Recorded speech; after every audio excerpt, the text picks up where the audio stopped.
Hi, everyone, and welcome back to the Balancing It All podcast. I'm your host, Dr. Kim Sheppard. Today, we are going to be talking about alcohol and weight loss. This is something that people don't really understand, and we are led to believe by the way alcohol is marketed that it affects your body and your calories in one way, when that's actually not really what happens. So, we're going to talk about um, what how alcohol can actually slow down your weight loss. And for a while, I really felt like you can drink alcohol in moderation and still lose weight, um, which is possible for some people. But for some people with metabolic issues, if you're over 40, if you struggle with insulin resistance, alcohol is just something that really is tough on your body. And if you're on a weight loss journey, can really affect your body's ability to lose weight.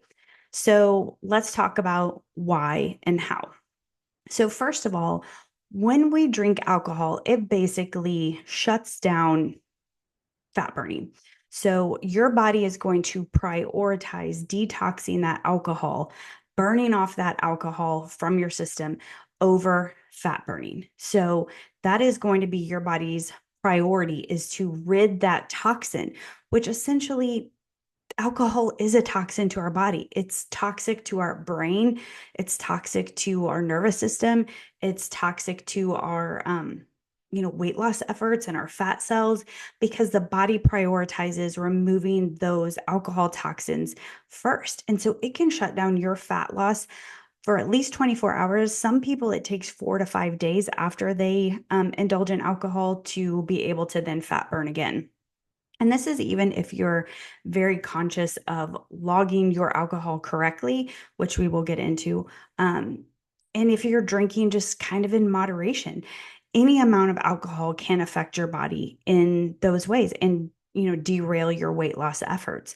And it's something that over the years, I've really cut back in my diet.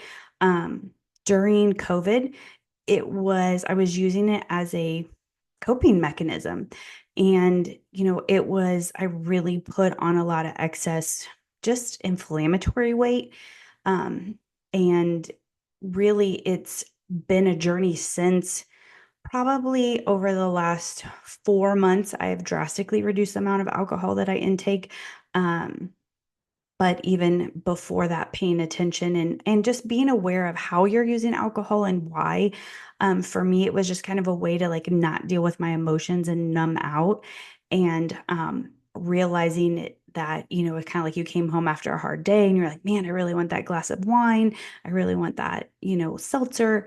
And it was becoming a crutch and becoming something that um, I just wasn't happy the way that I was using it. I never abused alcohol, and we're not talking to people who are abusing alcohol, because you're not listening to this podcast. This is our, one or two glasses of wine. This is our, out to dinner, Friday, Saturday. These are just our, what we call our social drinkers that, this can affect even more. And especially if you are struggling with, um, detox issues, if you've got any sort of extra estrogen issues, this alcohol is really, really harmful to your health.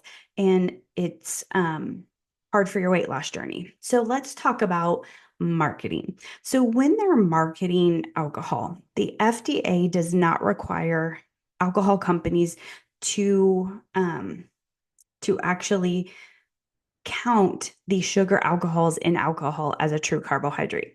So let's take a bottle of Michelob Ultra.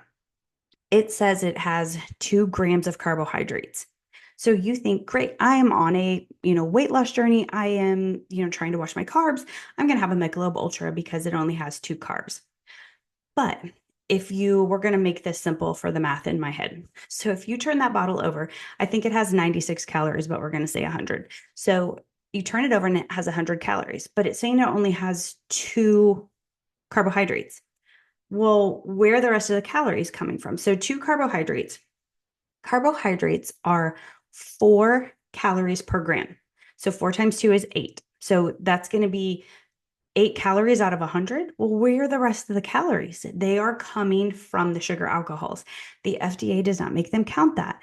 So you think you're only getting, 8 calories from this beer and or 8 carbs from this beer. And in reality, if we take the 4 grams of carbohydrate per 4 calories per gram, and we divide that by 100. So 100 divided by 4 equals 25 grams of carbohydrates in that bottle of beer.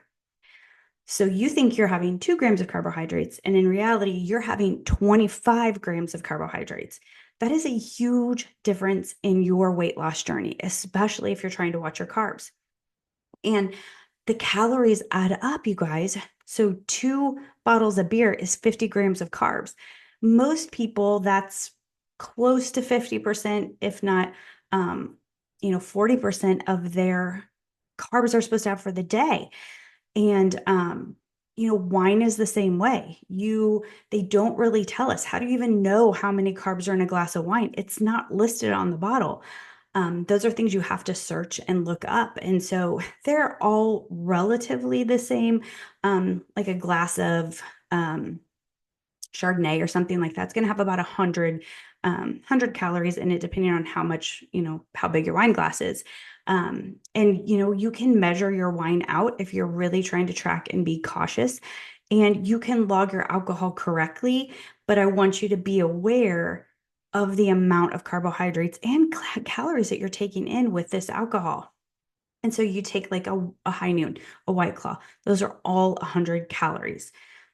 In those 100 calories, 100 divided by 4 is 25 grams of carbs per can of high noon White Claw. And y'all know you're not drinking just one. If we're out, we're having 2, 3, 4.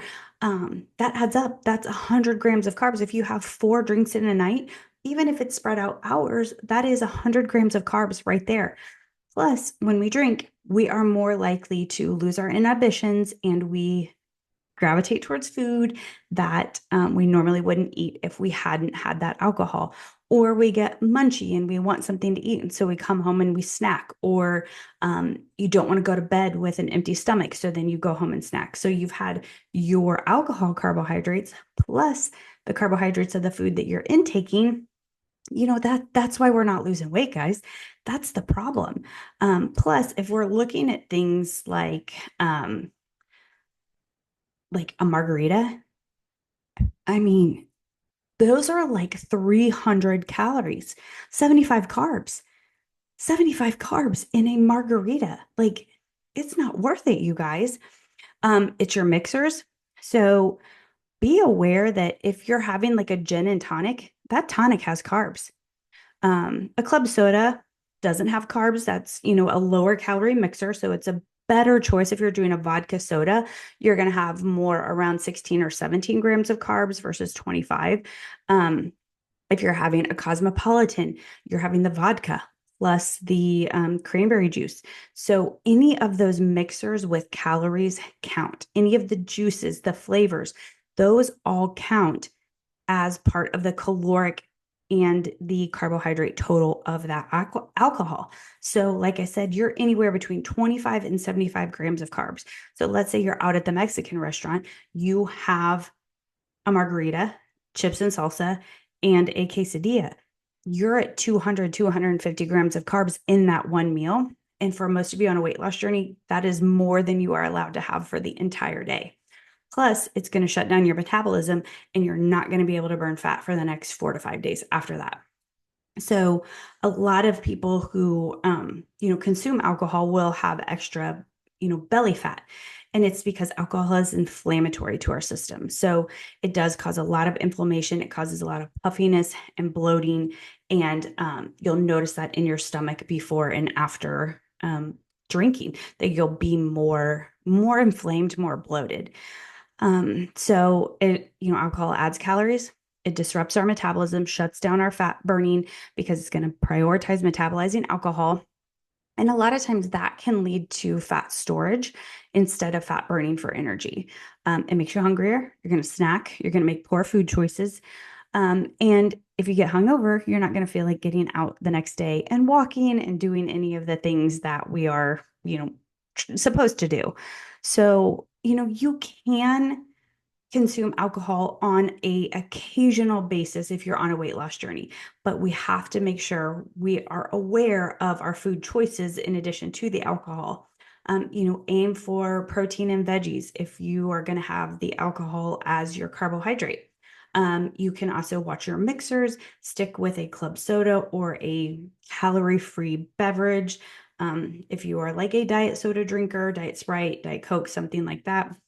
Let's be honest, if you're drinking alcohol, the Diet Coke is the least of your worries. The alcohol is way more toxic to your system. So we definitely want to have the low calorie mixers. We want to watch how many drinks we have, or we need to have like a water in between. So we're going to have, a cocktail, a glass of water, cocktail, glass of water. So it kind of spreads that out a little bit more and gives you a little bit more of a buffer. So you're not just like pounding back seltzers. So just be aware that what's on the label is not accurate. We want to look at the total calories. And if you need to, you can look stuff up online. You should be able to find, your vodkas, your Tito's, those sort of things online, find out their caloric value around 100 to 110 calories to be safe. And, you can kind of decide, do you have the macros left to use if you want to consume alcohol? But I do caution you, if you are struggling with your weight loss and you do consume alcohol regularly, just cut it out. It's amazing how much your sleep improves when you are not consuming alcohol. And that's something that really affected me. And I didn't realize it until I was tracking my sleep with my Aura ring, that the nights that I would consume alcohol, my sleep would be severely, severely affected. I was restless. I was not getting deep sleep. My heart rate would be elevated in the night as my body's trying to like detox that alcohol. And it really, really messed with my sleep. And so that was the one thing that was the biggest trigger to have me stop consuming alcohol, is because I've been struggling with sleep and trying to get deep sleep, and I don't need one more thing getting in the way. Plus, I was on a weight loss journey, and I know I needed to, cut back on the number of drinks I was having just to help with calories. And so, I just want you to be aware that, marketing is not all that it is.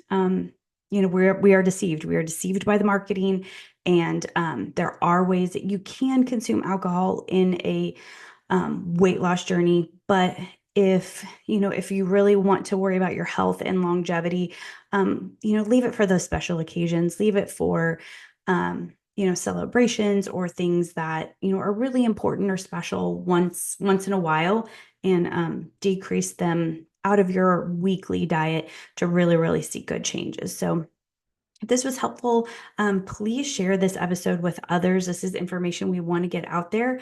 If you feel like this information is helpful and you want to learn more, I have a 6-week weight loss challenge that comes up once a month that I would love to have you join me for. You can find more information on that on my Instagram. The links are below in the show notes. Share this with a friend.